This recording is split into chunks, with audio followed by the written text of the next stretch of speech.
शुरू करें। सभी पत्रकार बंधुओं को नमस्कार। कल ये साबित हो गया पूरे देश के सामने कि तथाकथित शराब घोटाला भारतीय जनता पार्टी के द्वारा, प्रधानमंत्री नरेंद्र मोदी जी के द्वारा, अमित शाह जी के द्वारा बनाया गया एक मनगढ़ंत घोटाला था।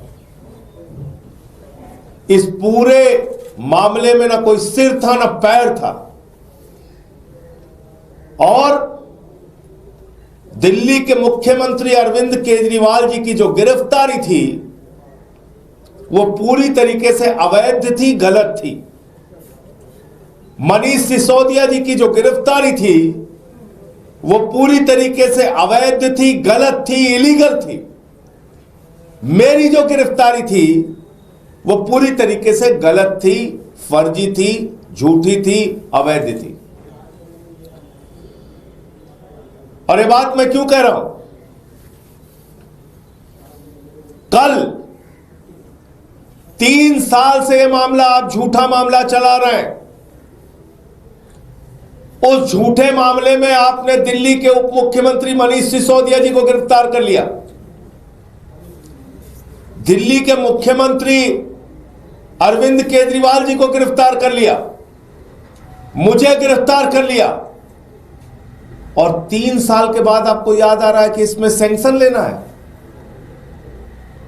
इसका मतलब पूरा का पूरा मामला फर्जी, सारी गिरफ्तारियां अवैध। आप एक मुख्यमंत्री को, अरविंद केजरीवाल जी को, आप बगैर प्रमाण, बगैर साक्ष्य के गिरफ्तार कर ले रहे हैं, बगैर सैंक्शन के गिरफ्तार कर ले रहे हैं। ये क्या हो क्या रहा है इस देश के अंदर? एक मुख्यमंत्री की गिरफ्तारी बगैर सैंक्शन के ईडी ने कर ली, और ये अपने आप में बहुत चौंकाने वाली बात है कि इसका मतलब ये पूरा मामला फर्जी तरीके से तैयार कराया गया भारतीय जनता पार्टी के द्वारा, मोदी जी के द्वारा, और गिरफ्तारी कराई गई।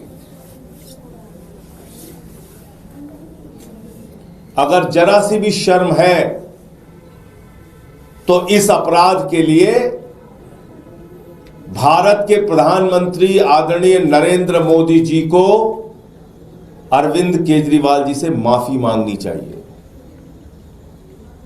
उन्होंने अपराध किया है, गुनाह किया है, इस बात के लिए माफी मांगनी चाहिए।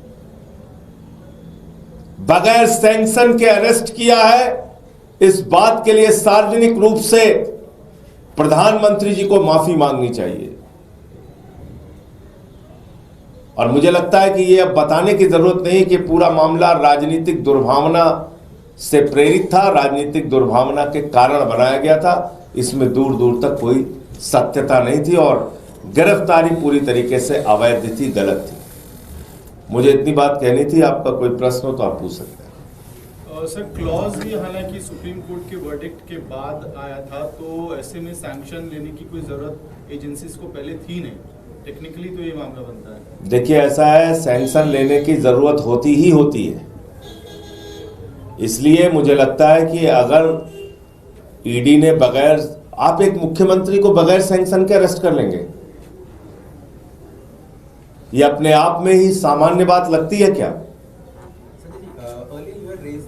As one of the grounds in the Supreme Court also saying that the entire case has to be squashed because there was no prosecution sanction.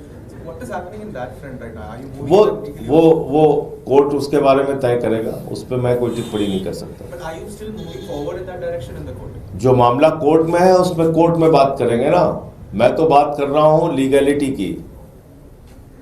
आपने एक मुख्यमंत्री को, उप मुख्यमंत्री को, एक सांसद को तथा कथित शराब घोटाले में जिसका न सिर था, न पैर था, न सच्चाई थी, उस मामले में बगैर सैंक्शन के अरेस्ट कर लिया।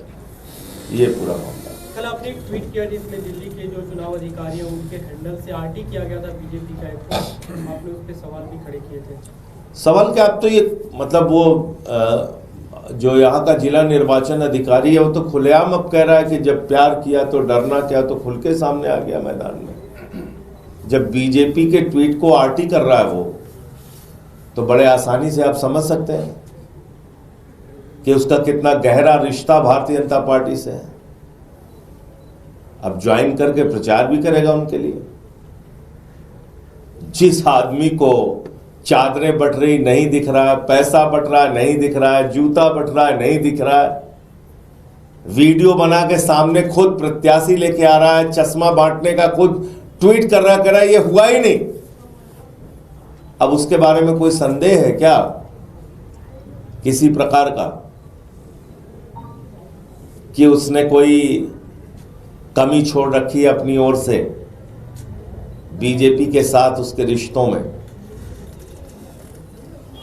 सर, एक एडवाइजरी जारी करी है इलेक्शन कमीशन ने और एआई के मामले में, और कहा है कि बहुत सोच समझ के जो है इसका इस्तेमाल किया जाए, खासकर पॉलिटिकल पार्टी जो है इलेक्शन कैंपेन के दौरान अपने, कि कोई मिस इन्फॉर्मेशन ना लेबल देना। तो जो इलेक्शन कमीशन ने कहा है उसको हम लोग ध्यान देंगे, बीजेपी वाले भी इसका ध्यान दें।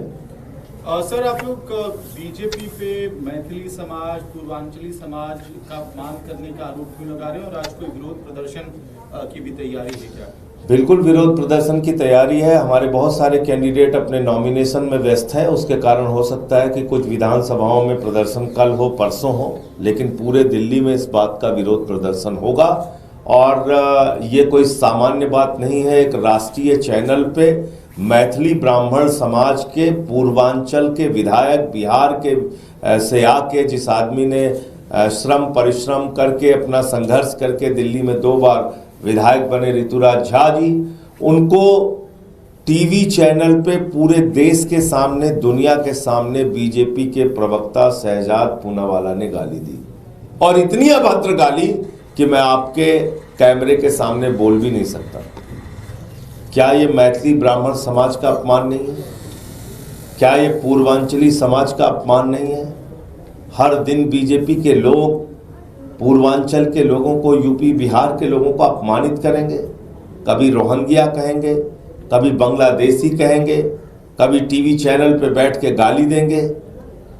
तो इस अपमान का, इस गाली का बदला पूर्वांचल के लोग अपने वोट की ताकत से लेंगे।